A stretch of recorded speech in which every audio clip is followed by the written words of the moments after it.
The Archon War was a massive conflict between gods thousands of years ago, triggered when Celesta created powerful artifacts like the Noses and Divine Thrones. These became the main reason gods fought each other. Over time, different regions settled their battles, and the war finally ended 2,000 years ago when all 7 positions were claimed. After the war, the 7 Archons rose to power, each ruling a nation based on their ideals and elemental abilities, shaping the world's current order. The true cause of the Archon War remains unknown, as gods once coexisted peacefully. Many believe it began as a battle for the 7 divine seats in Celesta, though not all gods fought for power. Some defended their lands, while others tried to protect people from the chaos. Another theory suggests the war was triggered by the fall of older gods, creating empty divine seats that new victors or ascended beings claimed. Some, like Barbatos, rose to godhood this way. There are also hints that a higher force manipulated events, pushing gods to destroy each other. After the war, the winners became the 7 Archons. Defeated gods either fled to the Dark Sea and were labeled evil gods, or chose to cooperate and remained part of the New World. Around 2,600 years ago, during the Archon War, Mondstadt was trapped in a frozen wasteland ruled by 2 gods. Rukkhadevata, who protected the city with a massive storm barrier, and Boreas, whose icy power made the outside world unlivable. Rukkhadevata believed he was protecting his people, but they actually felt imprisoned and feared him. Meanwhile, a weak-wind spirit, who would later become Barbatos, befriended a bard who dreamed of freedom.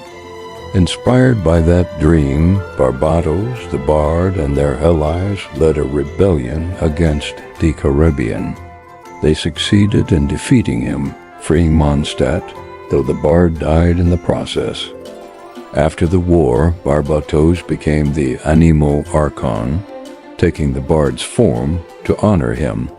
Boreas chose not to rule, believing he was unfit, and instead became a guardian spirit.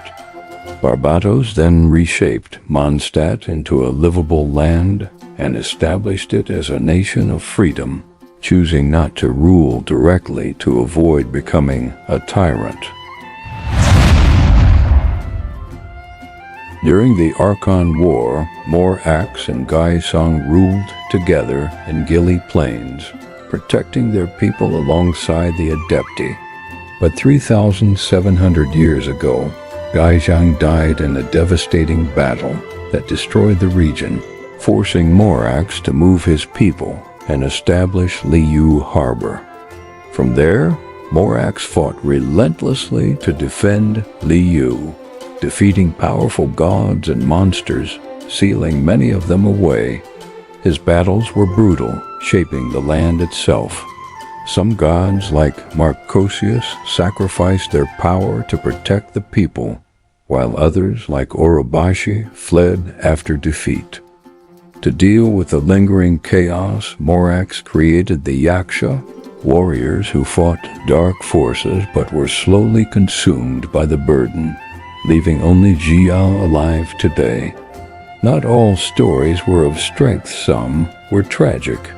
The gentle salt goddess, Havria, avoided conflict, but was ultimately killed by her own people, who believed her kindness couldn't protect them.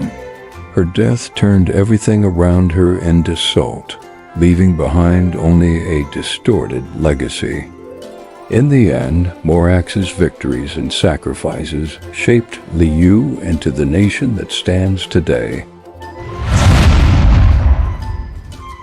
Very little is known about the Archon War in Inazuma, but the islands were ultimately unified under the Electro-Archon Makoto, with her twin sister Ei acting as her shadow warrior. During the war, they defeated the serpent god Orobashi, who fled and later rescued the people of Enkanomiya, creating Watatsumi Island as a home for them. For a time, Orobashi and its people lived peacefully within Inazuma, until it eventually rebelled against the shogun and was killed, marking the end of its story. Unlike other regions, Sumeru's gods King Deshret, Rukkhadevata, and the goddess of flowers initially ruled together in peace. Deshret even rejected becoming an Archon, choosing his own path instead. However, tragedy struck as both Deshret and the goddess of flowers eventually died, leaving Rukkhadevata as the sole Archon. Despite this, she didn't rule the desert, and its people never accepted her as their god. The rest of the era in Sumeru was marked by human conflicts in the desert and the gradual decline of the Jinn, until peace was finally established with the founding of Aru village. Later, after Rukkhadevata was erased from history, Lesser Lord Kusanali became known as the Dendro Archon, who emerged from the Archon War. Meanwhile, a lesser god named Bifrons tried to save people by creating clones of itself, but failed and was buried in a volcanic eruption, slowly regaining power over time with plans for revenge. Little is known about the Archon War in Fontaine, but it likely overlapped with the rise of Remuria.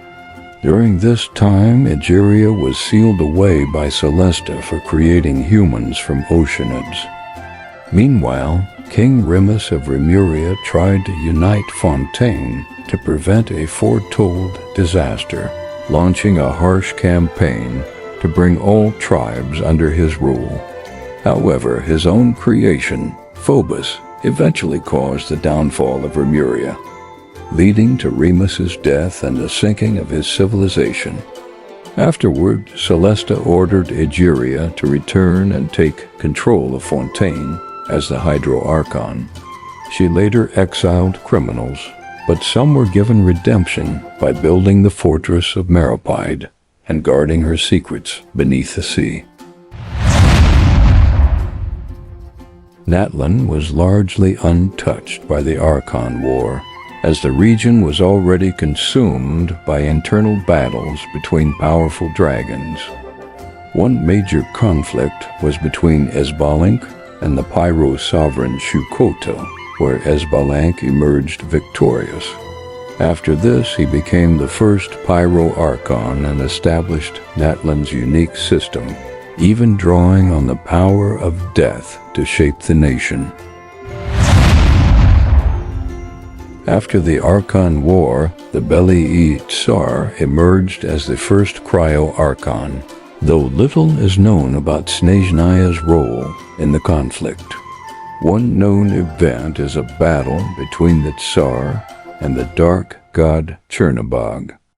After gaining power, the Tsar returned from the far north and began reconnecting with humanity.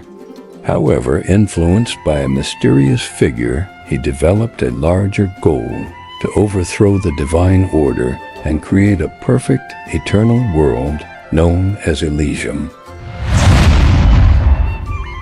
The Archon War ended around 2,000 years ago, leaving only the 7 Archons and shaping the 7 nations of Teyvat. Of the original victors, only Barbatos and Morax still rule their nations today. Over time, most other Archons were replaced. In Inazuma, Ei took over after Makoto died in the Cataclysm. In Sumeru, Rukkhadevata died and was erased from history, later replaced in memory by Nahida Bua. In Fontaine, Egeria died during the Cataclysm and was succeeded by Focolars. In Natlan, leadership has passed through human Pyro Archons, most recently Mavuika. In Snezhnaya, the Beleid Tsar died and was replaced by the Tsarista, who continues his mysterious goal against the heavenly principles. In Sumeru's rewritten history, Nahida is now regarded as the sole Dendro Archon, showing how even history itself was reshaped after the cataclysm. Basically, the original gods are mostly gone, the world changed, and what people remember isn't always what actually happened.